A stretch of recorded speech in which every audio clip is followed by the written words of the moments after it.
third day. Ay, mainit na tubig na. Pangatlong araw na. So, ang natira na lang ay, ito na lang natira. 1, 2, 3, 4, 5, 6, 7. 7 na lang. Pangatlong araw na. 1, 2, 3, 4, 5, 6, 7. Maganda siya, promise.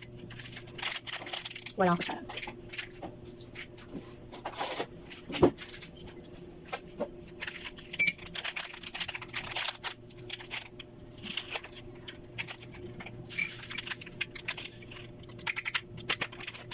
Medyo mapait lang siya, guys. Yan. Medyo mapait siya siguro dahil sa mga ano, sa mga herbal niya. Kaya dapat niya siyang paresan ng matatamis. Matamis na tinapay. Kunti na lang yung aking ano. Piling si Inday. Pero in fairness, 6 na beses kasi ako kumain ng kanin sa isang araw. Alas 6 ng umaga, pag alis na nila daddy, ganyan. Tapos 9, kasabay ko kumain si Pil. Tapos mga 11 or 12, kasabay ko sila mama sa tanghalian. Tapos alas 3 ng hapon, merienda. Tapos alas 6 ng gabi, merienda ulit. Tapos yung dinner na, yung mga 8, 9, ganun, kanin ulit, puro kanin. Pero yan, 5 hanggang 6. Talagang tataba ka dahi. Talagang tataba ka dahi. Hindi na mamusnak yung kanin. Grabe. Yan, pero nung, ay, natapon pa. Pero nung nag-start akong uminom nitong Gluta Light ko, nakadalawa na lang ako. Ngayon ito, magkano ako, magkakape ako. Ay! Oh no, nakawasan ko yung aking pang papaya. Charot. Tawag dito. Yun nga. Almusal ko, kape. Ito. Tapos ito. Kopyang baboy. Tapos, next ko na niya, at 12. Yan, takalian na. Isang ano lang yun. Tapos paghapon naman, kape ulit. Pero hindi na siya Gluta Light po. Yung ano na, yung steak, coffee steak, tapos asukal. Tapos, pinapay. Yan. Tapos next na nung dinner na. Oh, dalawa. Pero hindi konti yung kanin ko nun. Marami. Minsan nakakahilip ako ng dalawa, parang pangalawang kain. Ganon. Hindi ako nagtitipid sa kanin pag kumain ng kanin. Pero nabawasan ko yung mayat-maya na kumain ng kanin. Tapos ang effect naman, ngayon inom ako umaga.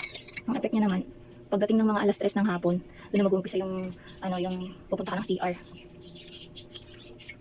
Tapos, nasusundan siya ng mga 5, 6, ganyan. Mga 3 beses. Yun lang. Nung unang araw, 3 beses lang. Kahapon, 4. Kasi ang dami ko kunain nung, ano, nung dinner. Kaya bago ako matulog. Ayun, nilabas ko yung iba. Ganun. Kaya parang hindi siya mag-i-stock sa tiyan mo ng ano. Masabit yung kopyang baboy. Kaya hindi mag-i-stock sa tiyan mo yung kinain mo ng ano, matagal. Tutunawin niya agad. Kung masarap ito ba ito?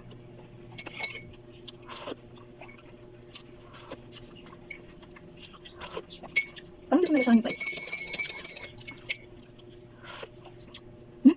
Lagi. Satisfy. Char. Tikman ko nga. Ang galing. Hindi ko nalasahan yung pa eh. Masarap palang partner itong ano, kopyang baboy. Ang tamis kasi ka. Tapos ito mapait parang nag-match lang sila. Ano natin? Dapat kasi ito nahalo-halo eh, para yung mga parang dahon-dahon niya na pino. Na iinom mo. Pag di mo kasi hinalo, napupunta sa ilalim. Tapos pag paubos ka na ng inom, makikita mo, may tira sa ilalim. Kaya ang ginagawa ko minsan kung may mga ganun na tira-tira, lalagyan ko ng tubig, parang pangbanlaw ko dito sa kape. Ano, lalagyan ko siya ng tubig, haluin ko ganyan, tapos inumin ko. Diba? Sayang naman yun. Sayang naman yung mga dahon-dahon na yun, ayun na yung binayaran natin. Ay, ganun. Ayun yung binayaran natin sa kapeng to eh.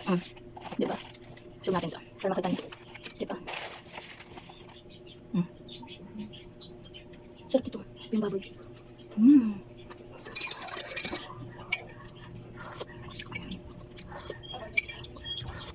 Ang sarap.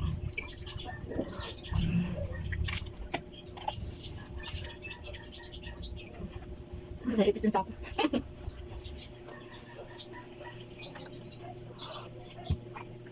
Hindi pa ako nag-exercise. Nakakatamad eh. Mapapagod lang ako. Sabay ka nun. Nakakapagod kaya.